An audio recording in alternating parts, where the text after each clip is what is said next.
Hey everyone, how are you doing? I hope you're all doing wonderfully well, and today I bring you the best game ever played by Judit Polgar in her entire career, according to her own words. This game was played at the Dos Hermanas tournament in 1999 against the world champion Viswanathan Anand, and it's perfect for you to get to know the playing style of the Queen of Chess. If you've never seen a game by Judit Polgar and have only heard that she was extremely aggressive, you're about to see exactly what everyone talks about just how aggressive she can be, but at the same time, how precise and subtle she is when converting her victories. So without further ado, let's get into this game, which is honestly a spectacle. Polgar starts with a pawn to e4, and Anand has played many different things throughout his career. At that time, he was playing quite a lot. Chess, aggressively, so he plays pawn to c5, the Sicilian defense.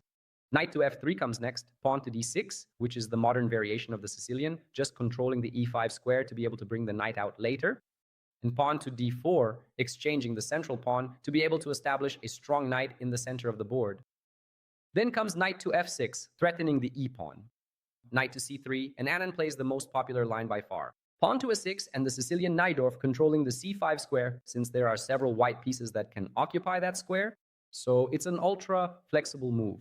Here, any move is a move, right? Anything you play has already been played. There's theory, there's a name for it. You can play bishop to c4, you can play bishop to g5, you can play h3, you can play, you can play f4, f3, even a4, and it will have a name, a surname, and books of theory written about it.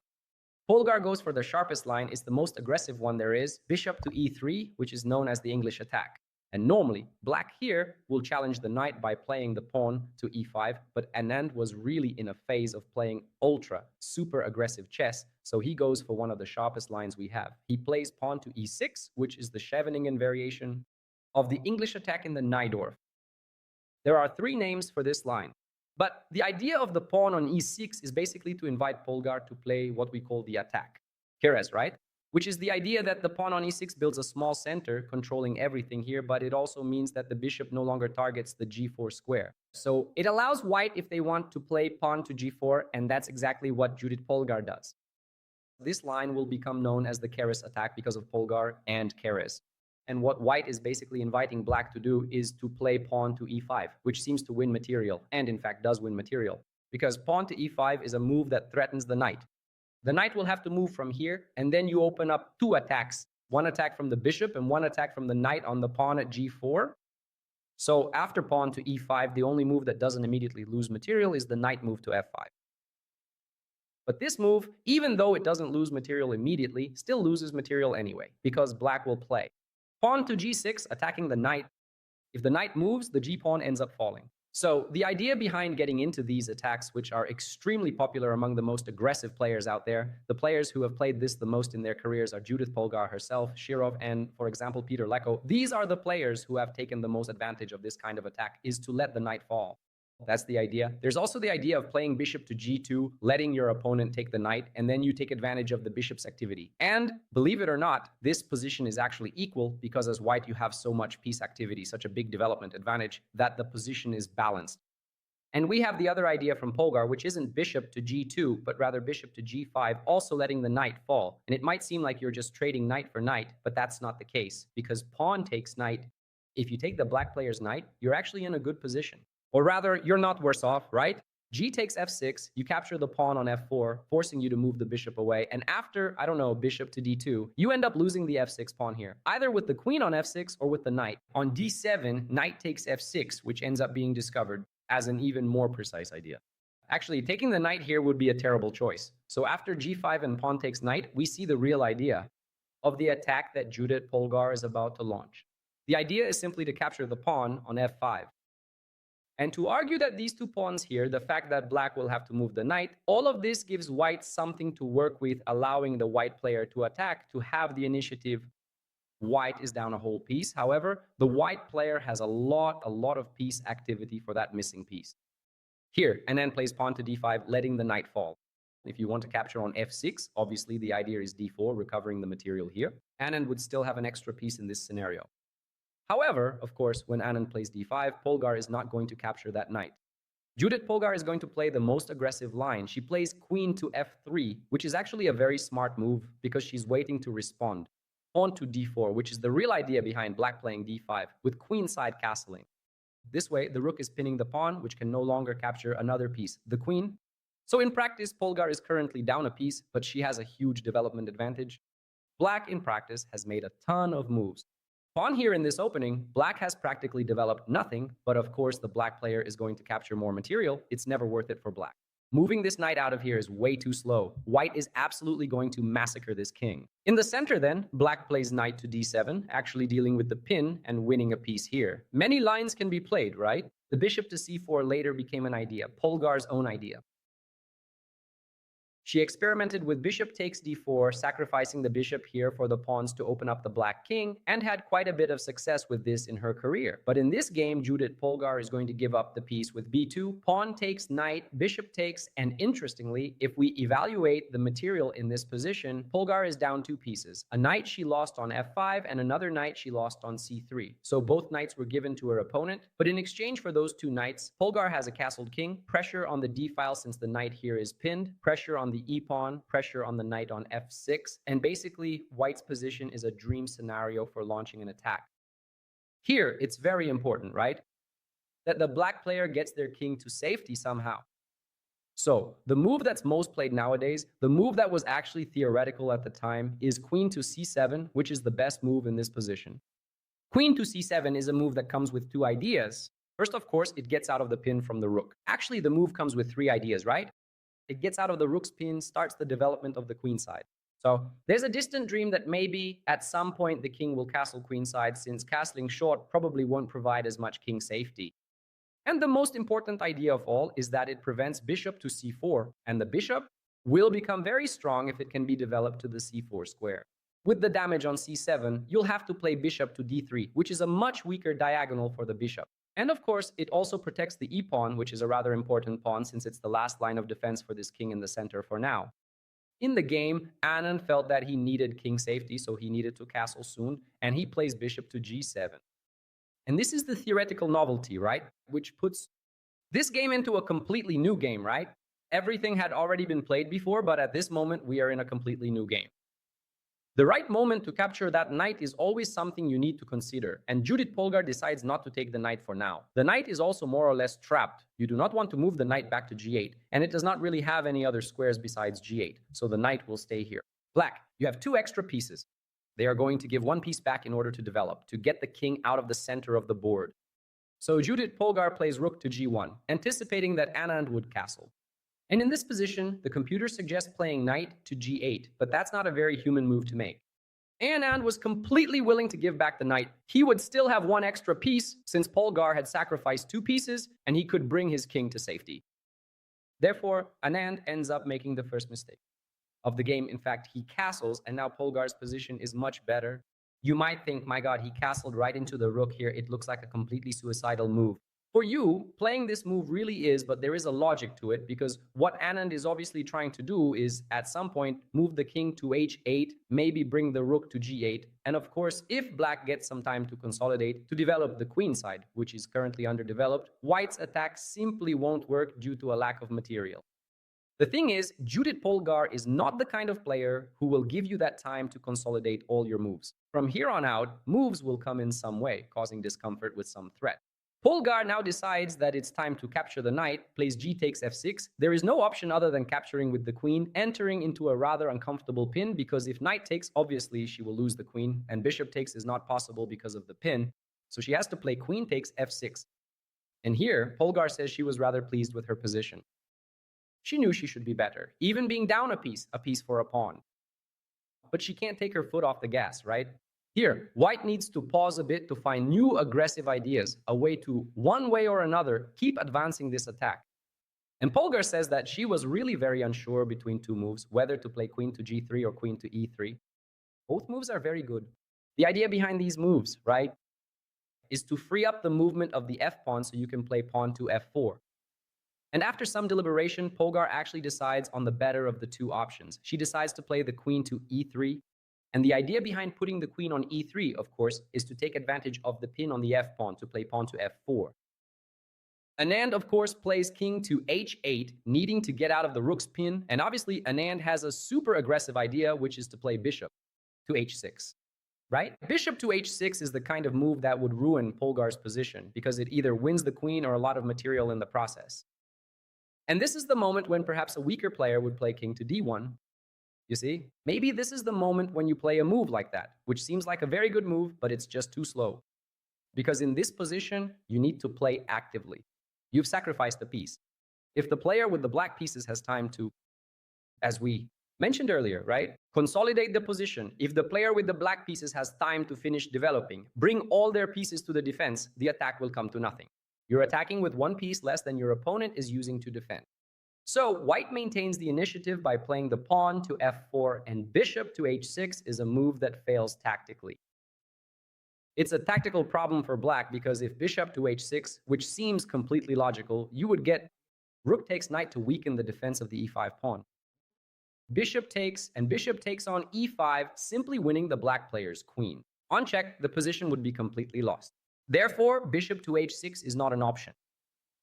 Here, the idea for a defensive move is probably even stronger. To play, it would be to move the rook to d8. Rook to d8 is a very strong move because it consolidates the e-pawn. We've already mentioned that this e-pawn is a line of defense. This diagonal is very important for the king. If it opens up, things will start to get problematic because there's a rook on the g-file, there's a bishop there, so rook to a8 was an important move. Anand goes for the second option, the second alternative, which also seems good, and that's to somehow try to force the exchange of queens. He plays the queen to b6, offering an exchange. Obviously, if you accept the queen exchange or attack and lose, you're down a piece, and then the endgame is completely lost. So Polgar needs to move the queen away from here, queen to g3. It's a forced move because it's the only move that gets the queen out of there, doesn't trade queens, and keeps defending the rook. Clearly, the move threatens checkmate on g7, so the only two choices are rook to g8, which would be met with pawn to f4, putting pressure on the f-pawn, or queen. On the h6 square, holding there, or queen to f6, it falls into the pin again, and black has made no progress. So here, Viswanathan Anand plays queen to h6, and in this position, Polgar starts to play absolutely fantastic moves, which will basically force Anand to dig his own grave if he wants to survive. So there are several themes here in the position that Polgar is going to explore in the next moves. The main theme, of course, is the checkmate threat. Queen takes on g7. How can white effectively exploit this powerful checkmate theme to significantly improve the overall quality of their pieces? In this specific position, Polgar decides that the absolute best way to do this is to somehow, let's put it this way, distract the powerful black queen, which currently stands as the only defender against the impending checkmate. Consequently, Polgar plays the brilliant move rook to d6, which is widely considered the best and only move to maintain a decisive advantage in this complex position. Clearly, the rook on d6 cannot be captured because, of course, there would be checkmate on g7. There are few ways for black to solve this, right? There are few ways for the black player to solve this. Yeah, queen takes f4 looks nice, but since it opens up that diagonal, it's not good, right? Queen takes f4 loses immediately to the queen capture, and then when the queen is recaptured on g7, all the white pieces aiming there will create a checkmate threat, right? So here we can simply move the bishop to any square, and it will be checkmate. So as a result, queen takes f4 is not an option. What defensive options does Anand have? So after this rook to d6, you can't take the rook. You can't take on f4. So there are two choices left for black here. You can block with the knight, or you can play the pawn to f6. f6 is clearly not a move you want to play. If you play f6, right, you end up opening up this entire diagonal, and opening this diagonal will make bishop to c4 at some point, an explosive move. The bishop will be pinned with threats of mate on the g8 square. Your king will have fewer and fewer squares to go to, and you finally end up trapping the queen. She has no way to get out of that little corner anymore. And potentially, we start creating possibilities here to trap that queen with ideas like queen to d4, rook to d3, rook to h3, and similar ideas. So f6 is a last resort. Probably what Anand was considering playing was knight. Knight to f6, but that move also loses. Knight on f6 loses to a simplification tactic. White can play bishop takes e5, winning a pawn here and adding an attack. And actually, after bishop takes f5, we have a way for white to simplify the position into an endgame. So we have queen takes g7, which forces the exchange of queens. Queen takes, bishop takes f6, pinning the queen here. Queen takes f6 and rook takes f6. We have this endgame in which, after all her attacking efforts, white recovers one of the pieces and now simply has a c-pawn. If you count the material, white has the c-pawn. And possibly, that's enough to convert to a win here in this position. As a result, knight to f6 would be a sure way to lose the game, and the pawn move to f6, which everyone knows, right, is not a move Anand wants to play. It's an ugly move. It's a concession, but it doesn't lose the game so clearly, and therefore, that's the move Anand chooses to play. So here, Polgar, she is certainly very happy, right? Surely Judit Polgar is extremely happy with her position because f6 has all the problems we've mentioned, and she decides to play a move that avoids the queen exchange with queen takes f4. And in fact, she begins the process of trapping the black queen. She plays bishop to d2. The move bishop to d2 is played, of course, with the intention of threatening bishop takes pawn on e5. And really, the black player has no choice to stay alive in this position except to push the pawn to e4 to avoid this exchange. But pushing the pawn to e4 puts black in a situation where if there is no longer any tension between the pawns, if the pawns are no longer exchanged, if there is no way to exchange the pawns anymore, after e4, the queen also doesn't have to leave here. So there are scenarios where potentially this queen gets trapped, right? For example, one of the ideas of playing the queen on g4, g3, rook to h3, it's simple, you win the queen. Another possibility besides e4, which wasn't explored, is a computer line. But during the game, both Anand and Polgar said that neither of them even considered this move. Both commented on the game afterward. It's knight to c5, aiming to play knight to e4. And here we have a very interesting combination for white. This here is a totally deceptive computer idea, right? No player would play this. It's completely a computer idea. And it's a capture, right? With tempo on the queen. Knight to e4. And of course, bishop takes queen. Loses in a horrible way. Because bishop takes is check. And then if white loses the initiative, the player with white has to keep the initiative. White cannot lose the initiative. How do you keep up the attack? White, they're down material. If we just trade queens, we're worse off and I take on f6. This is the miraculous continuation for white, which will lead to victory. Knight takes queen and I take on g7. And now if the king takes on g7, bishop takes queen, wins the queen with check. And if the queen takes on g7, rook takes on g3, which also leads to a simplification of the position in a situation where white is better. White actually has a rook less, but it's for the rook. White actually has the exchange down, but in exchange for the exchange, they have the two pawns. And most importantly, what white really has is a lot of activity against the black king who is unsafe. If you continue, for example, by capturing here on f5, you will get bishop check. You'll have to play king to d8, and you'll get bishop check again.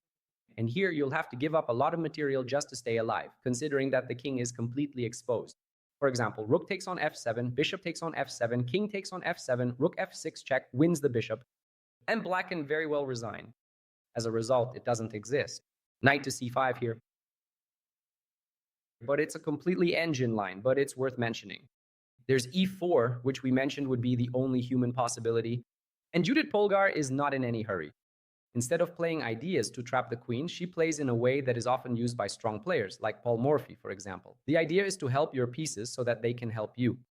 She plays the simple and direct move, bishop to c4, developing the bishop to an excellent square, right? There's the idea of cutting off the rook on g8. There's the idea of bishop to e6 with the threat of capturing the knight, which is starting to run out of squares as well. And Anand plays b5, a very natural move, trying to activate his own pieces a bit on the queen side, opening up moves for his rook and his bishop. Bishop comes to a6, threatening to win the knight, and rook to a7 by Anand. And here we get into the style that made Polgar became the player she was when she broke into the top 10. Polgar, when she was younger, played an extremely dynamic style of chess in which she was always looking for finishing blows. She was always looking for moves like bishop to e3. I'm going to improve my bishop over time against the rook. Bishop to b4. I'm going to create serious threats here with discovered attacks using this rook against the rook on f8. However, in this particular game, Polgar was experimenting with a more psychological style of chess, as she put it, really, right? The idea was to really leave your opponent with nothing to play. Polgar was already certain of victory, so she wanted to be precise so that Anand wouldn't have any chance for counterplay. Even though she knows that bishop to e3, rook to c7 isn't the worst thing in the world, okay, that rook is active. It's not like she's going to lose the game because of it. She plays it. Rook to c6. And rook to c6 is a beautiful move. It's a wonderful move. Because bishop to e3 won't even allow the opponent to dream. The opponent can't even dream of possibly winning the game one day. It's a very precise move psychologically. Because you don't let your opponent build a plan. This is the kind of move that got Polgar into the top 10 and made her an elite player capable of beating anyone, even Kasparov. And Anand is going to try something desperately. He plays pawn to 5 to try to advance the pawns. Here, trying to expose Polgar's king. There's bishop to a 3, so it's not possible to play. Rook to c7, then rook to b7. And now bishop to c5, lining up the bishop with the rook, and rook to b8. And finally, Polgar manages to infiltrate the rook on the 7th rank. And look how systematically the position has been improving for Judit over the last few moves. We finally have an incredible piece activity from the white pieces. There's still a material deficit, but the real problem for black's pieces is that they have no squares to play. Right? That knight is pinned. If it moves, the rook will come to g7, winning the bishop. At the same time, the rook has no move to play. There's the idea of simply playing bishop to a 7, which is always a possible move. There, winning material. The bishop can come to a6, right? And that knight will probably be lost. But Anand keeps fighting. He plays b4. And here is the move that Polgar says is the one she's most proud of in the entire game. Because there are countless ways to finish, as we mentioned. White can play bishop to c6, threatening to win the knight. And then, let's say, if that rook defends the knight, they can play bishop to a 7, winning the rook there. White can take the rook pawn, recovering some of the material. White can play in so many different ways. This position, right? Bishop to c6, rook to g8, bishop to a 7. There are several ways to finish. But what Polgar does, she plays b3. And here, psychologically speaking, the opponent is completely destroyed because there's nothing left to do. You won't even have your desperate plan of playing a 4, sacrificing the pawn. You won't get that either. You won't even have the chance to think about a possibility where you come out victorious. This is the style of chess that Karpov used to play, for example. Rook to b5 comes, attacking the bishop. All right. Bishop to c6 forces the rook to leave this square. Rook takes on f5. And now Judit Polgar finally plays for simplification, right? She finally goes for simplification because she now sees the winning endgame position. She plays rook takes bishop, then rook takes, and bishop takes knight, forcing here the win of one of the rooks by quality, right? Rook to c5 comes, bishop takes rook, rook takes back. And for the first time since Judit sacrificed that knight back on move, was it move 8? Since that knight on f5 sacrificed on move 8, about 30 moves later, we have equal material. But the position is nowhere near equal. You see, rook to d1. The idea, of course, is to infiltrate. And g8 and queen to g2. And here, Anand decides that it's really not worth continuing this game because the pawn on e4 is going to fall. And more important than the e4 pawn falling, the rook is more or less trapped because there's a checkmate threat. Let's say there's no way for you to defend this point, right? So let's say you try somehow to activate your pieces by playing queen to g6. Queen takes e4 will come, and there are many threats, right? The first threat is something like rook and check, ef7, queen e8 mate. That's the first threat. The second threat is to play like rook to g1. That's it. If I play rook to g1, the rook will fall. There's not much hope left in black's position.